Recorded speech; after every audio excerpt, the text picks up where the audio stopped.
नमस्कार दोस्तों, we इंस्पिरिट्स YouTube channel पर आपका दिल से स्वागत है। एक दिन गौतम बुद्ध किसी के घर पर भिक्षा मांगने के लिए गए। वो जिसके घर पर गए थे उसका नाम रामदास था। गौतम बुद्ध उसके घर पर जाकर आवाज लगाते हैं और थोड़ी देर बाहर खड़े रहते हैं। थोड़ी देर बाद रामदास अंदर से आया। उसने भगवान बुद्ध से कहा कि क्या बात है। भगवान बुद्ध ने कहा कि मेरे पास कुछ खाने को नहीं है, मैं भिक्षा मांगने निकला हूँ।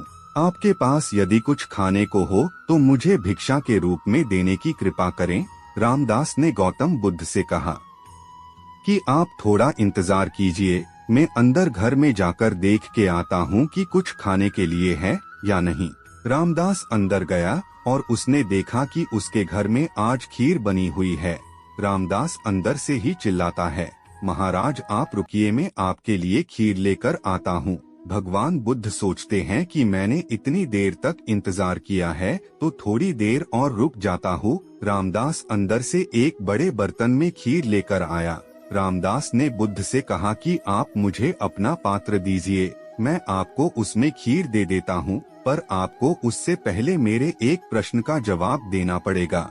गौतम बुद्ध ने कहा, अच्छा ठीक है, तुम मुझे पहले अपना प्रश्न पूछ लो। रामदास ने कहा, मुझे ईश्वर प्रेम चाहिए, वो मुझे कैसे मिलेगा। रामदास ने ये भी कहा कि मैं इस सवाल का जवाब जानने के लिए बड़े बड़े संतों के पास गया, मैंने बड़े बड़े ग्रंथ पढ़े, किताबें पढ़ी, लेकिन मेरे अंदर भगवत प्रेम नहीं जागा। अब आप ही मुझे बताइए कि वो मुझे कैसे प्राप्त होगा। गौतम बुद्ध ने कहा, तुमने प्रश्न तो बहुत कठिन पूछा है, लेकिन मैं तुम्हें इसका जवाब दूंगा, लेकिन तुम्हें मुझे पहले जो तुम लाए हो कृपा करके मुझे दो, ताकि मैं उसे खाकर अपनी भूख को मिटा सकूं। फिर मैं आराम से बैठकर तुम्हारे सवाल का जवाब सोचता हूँ। रामदास ने कहा, महाराज आप मुझे आपका बर्तन दीजिए, मैं खीर आपके पात्र में दे देता हूँ। बुद्ध ने अपनी झोली में से एक पात्र निकाला, लेकिन जब रामदास खीर डालने लगा तो उसने देखा कि वो पात्र तो बड़ा मैला है, उस पात्र में बहुत सारी धूल मिट्टी लगी हुई थी।